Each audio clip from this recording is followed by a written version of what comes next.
You know, think about how you get a delay of game penalty timeout for an injured coming player. out of the half. I mean, coming right out of the half. First possession. And it's probably a lot of times has to do with substitution, trying to get the right package in the game. You see a young Moody's on the ground. But I tell you the guy, Chris, who made that last play, it was Brody Hoying.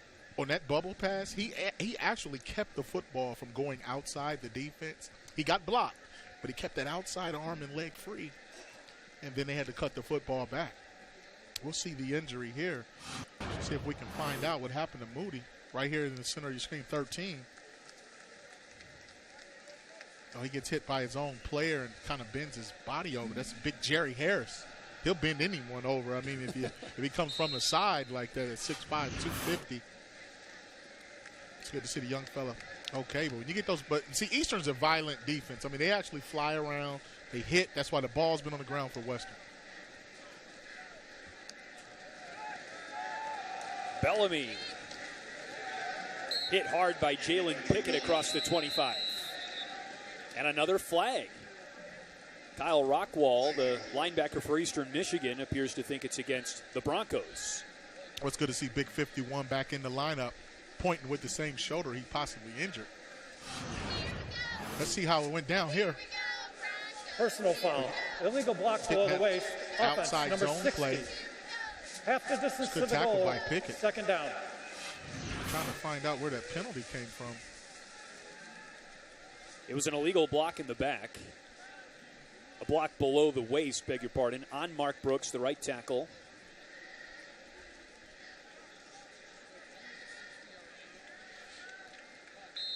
So talk about a flat start to this drive out of the locker room for Western Michigan.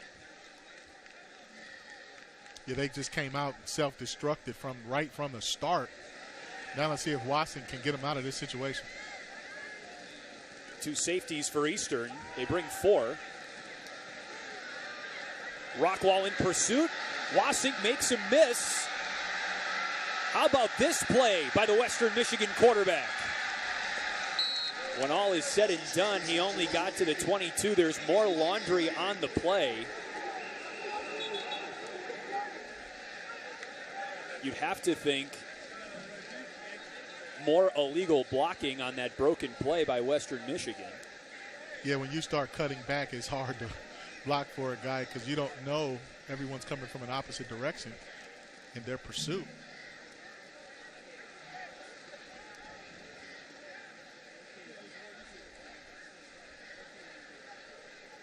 Block in the back by Tom Stapleton is the original indication. Tom Stapleton, our referee today. Illegal block in the back. Offense, number 2. The penalty is declined. Third down. Levante Bellamy was called for the block in the back. And let's see, you see Max Crosby got too far up the field, which allowed Watson to get outside the pocket. And then now it turns into a punt return, if you will. And you'll see number 2 right there. He hit Jalen Phelps in the back. Who was not really in the play. Great point. He actually was not at the point of attack and wasn't going to make that tackle. And it just nullified a good effort by Watson. Believe it or not, Western still advanced the line of scrimmage there. Bellamy is cut down on a sure tackle by Eastern Michigan defensive back. Filling in for the injured Justin Moody, Jeff Hubbard. Yeah, Jeff Hubbard, that's a good tackle in open field, and it's not much you can do. And I like the call by Coach Lester. Their offense sputtered from start to finish. Go ahead and end this drive with something safe. It's just it was a screen pass, which is pretty obvious on third down, and that's why Hubbard stood his ground, was able to make that play. But I think Coach Lester wants to get out of this drive offensively, play to his defense. Cut your losses, basically. Third punt of the day for Western Michigan, and Blake Banham falls on top of it at the 43. Good starting field position for Eastern Michigan. Remember, they ended the first half with a field goal drive. How about a touchdown here to give Eastern its first lead of the day? Yeah, and they're going to come back out with Mike Glass III, who really had a good series on that last drive of the half, was able to use his legs to get a first down and get in field goal range. Coach Creighton got the timeout Eastern got on the board, but that's something they've been able to do. They did it against Purdue. They found a way to sneak 3 points here and there just to stay in a one-score ball game with a position to take the lead. Glass was 4 of 5 passing in the first half. Again, he did not play against Northern Illinois due to injury. Shaq Van is dragged down from behind by Najee Clayton. A lot of other guys for Western Michigan's defense. Alex Grace in the shot as well. It's going to be tough to run that outside zone, I think, with guys like Clayton out there, but more in particular, Ralph Holley. I really think his defensive tackle 53 is having a day up front. He's given Dakota Tallman and Jeremy Hickey and Nielsen and those guys all they can handle. I mean, he's getting penetration, and when that play's ran his way, he stuffs it. He forced a fumble today, too.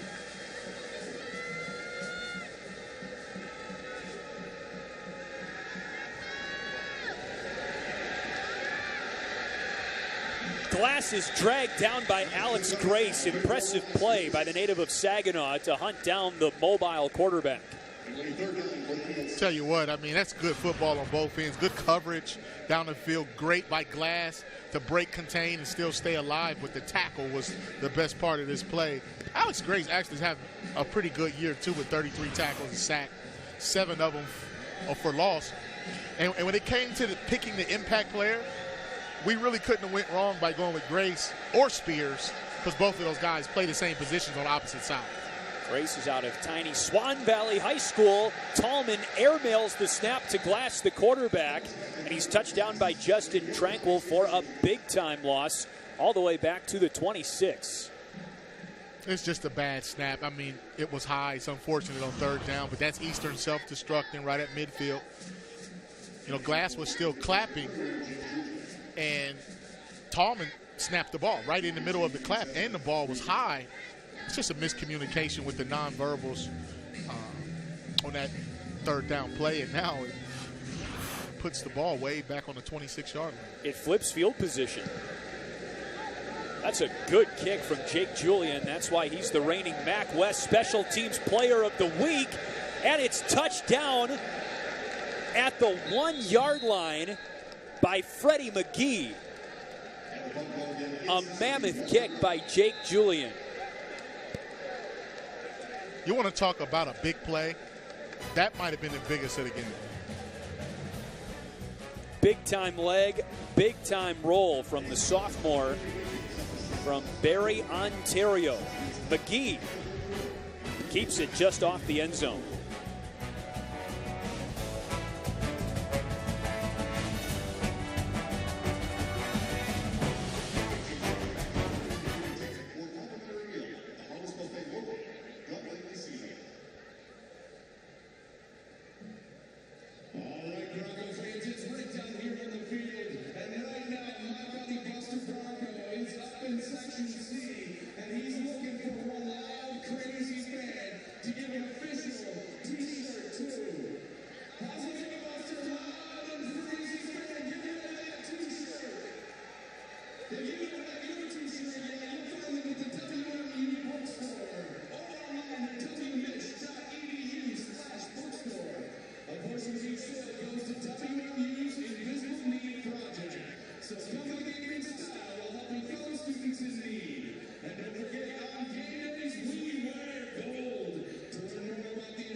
Well, following a 73-yard punt from Eastern Michigan punter Jake Julian, Western Michigan has the ball pinned inside its own 1-yard line. And by the way, that is the longest punt in Eastern Michigan program history since 1998. Wow. In a game against Northern Iowa. Bellamy carries and gets over the hump to the 3-yard line.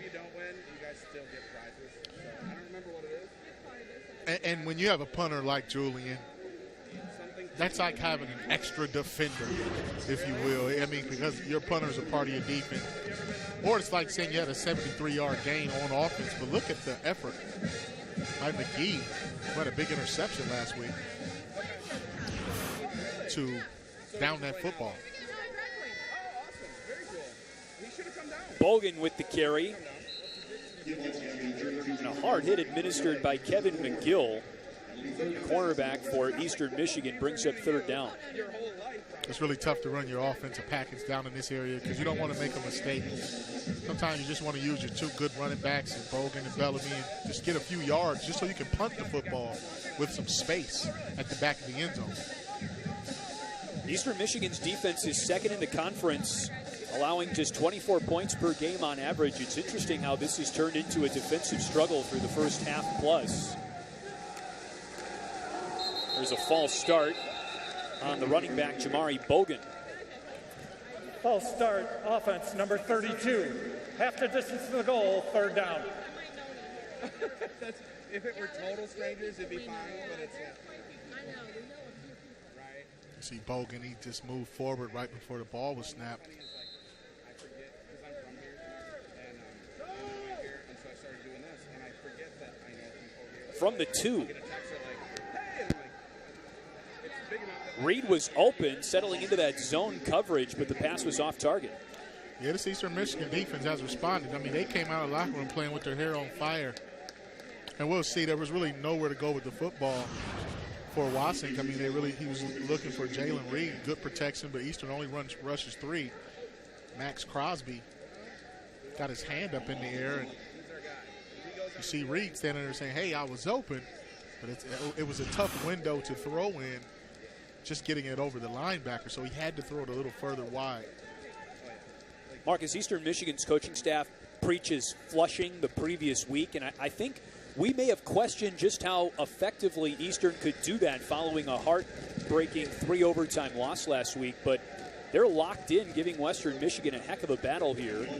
That's a short kick, and Eastern gets the ball at the Western Michigan 40-yard line. Pretty good opportunity for Eastern to take the lead, or at least put some points on the board. 4-point affair in the 3rd.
Homecoming game between Western and Eastern. And a little something extra tacked on in that last timeout as well. Don't worry, she said yes. We may still have shown it if she'd said no. I don't know. That's how you do it, man. You propose in a timeout on homecoming. I like it a lot, man. Congrats to the future newlyweds. Mike Glass, the third in at quarterback. The time is now for Eastern Michigan. With the ball at the 40 to start this drive, Glass gets 2. Brought down by the middle linebacker, Corvin Moment. It's a good tackle by Moment because Glass makes people miss for a living. And that's one added dimension he brings into their quarterback position. It's good coverage on the back end by Western because slot receiver Blake Banham, he actually made a move and was getting ready to break free. Glass didn't have time. Shaq Fan thrown down by Najee Clayton, and he picks up a first down. It's a good run for Van, one of our impact players. You can trust him with the ball in his hands, and if you give him a run lane, he'll hit it. He'll get downfield and downhill and make something happen. Western Michigan's getting pushed around a little bit up front. They're now combo blocking to get to that second level, Chris. Here's Glass. Great block on the right edge. And Glass is spilled near the 10-yard line. Trayshawn Hayward with the tackle for Western Michigan. I mean, Glass made a good move there, but that's a good call offensively. Van, and then go with the zone read. Another dangerously high snap. And a late flag comes in after Van was basically tackled on the play. It's ruled down at the 9-yard line. We'll see what this is. Personal foul. Face mask. Defense, That's number a face 56. mask penalty Half the distance to the against goal, Western automatic first Michigan. down. Automatic first down. Well, let's take a look at the previous play when Glass kept the ball, but watch to the right of your screen, 89, Arthur Jackson. Getting a good block right there down the field. I mean, if you have long runs and they get to the second level, that's because those wide receivers are down there blocking. There was also an outstanding block laid by the tight end, Thomas Odukoya, who's playing in his first game this season for Eastern Michigan. They were really excited to get him back. Glass, he's in. Touchdown, Eastern Michigan. They lead for the first time today. See, Coach Chris Creighton goes right back to the zone read, quarterback keep, because it forces you to bring in an extra defender. Let's take a look at it. Right here, Chris, you'll see it. The off tackle, everyone thought Shaq Van had the football. Glass kept it, and he made people miss and got up. Now Eastern takes the first lead. Point after attempt is good. It is 17-14 Eastern Michigan. They took advantage of a short punt by Western and drove down the field just 40 yards on 4 plays. Mike Glass, dual threat quarterback, gives the Eagles the lead.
Western Michigan began the day as 4.5-point favorites over Eastern, and the Eagles are giving the Broncos, their intrastate rival, all they can handle today, 17-14.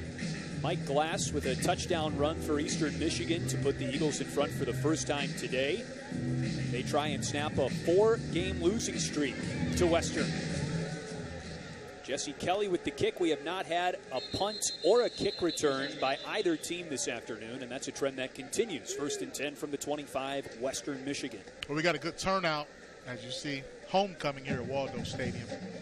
And so far, it's not going the way Broncos would like it to. You remember this game went to overtime last year, too. And it was a doozy. So these two teams are very familiar with the score being close. A lot of football left, but I think Western Michigan has to get back in sync, run that outside zone, and they got to find a way to get the ball to Jalen Reed. I mean, he was a big reason they won that game last week against Miami. Western Michigan's offense has stalled in the second half. Avante Bellamy with an awfully hard run. He's still going across the 30. Maybe that'll jumpstart the Broncos' offense. Well, that's one way to get going, Chris, as you mentioned, is to get positive yardage on first down. Eastern Michigan was winning the first down battle to start the half off in his third quarter, but you got a guy like Bellamy. He can hit the home run. He's not going to give up, quit. One of the fastest guys on the field today. 2nd and 2. Bellamy again. Big hole. And a hard hit from Kevin McGill, but not after Bellamy picks up a first down. I like to call Coach Lester is mixing up his formation, moving guys around. Watch the right side of this offensive line, Chariga, Mark Brooks. You get a backside pull of guard in Caliendo. Once you start getting guys to the second level, then you're going to see a big run. Good hit on the back end by the Eagles.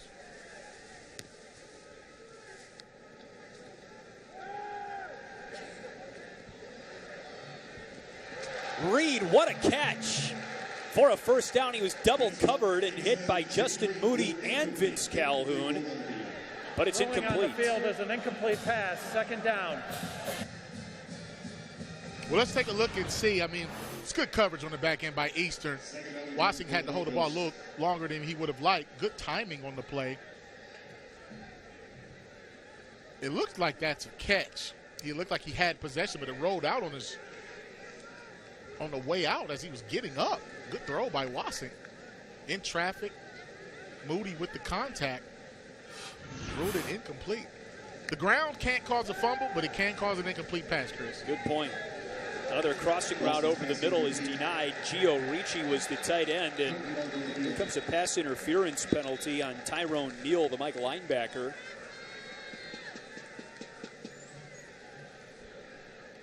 We think.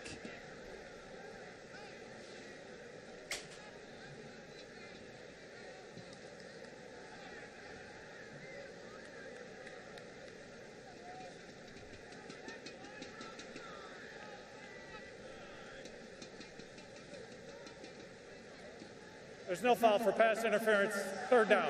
It is picked up. Ooh. A lot of things going the Eagles' way ever since that second quarter started, but see Wassink's throwing the ball across the middle here. I think that's a good call. I think that's a good no call. He's playing the ball.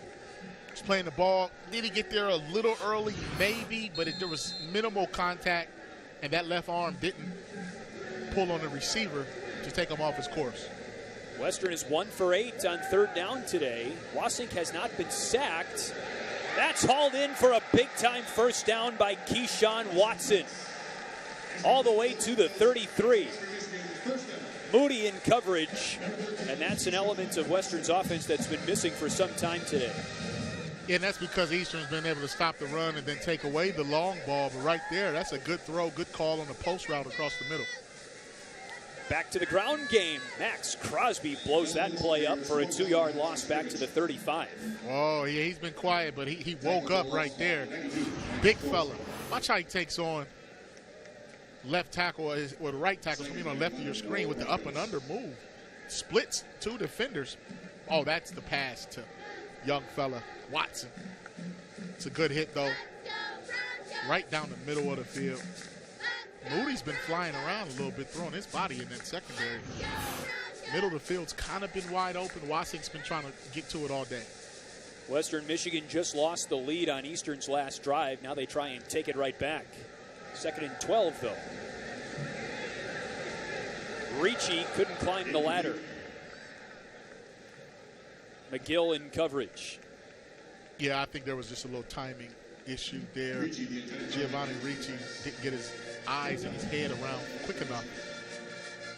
I like where Wassing's ball placement has been for the most part. I mean, he's throwing it exactly where his guys are supposed to be. And that's what good quarterbacks do. They will throw you open. So you have to make sure you run your route.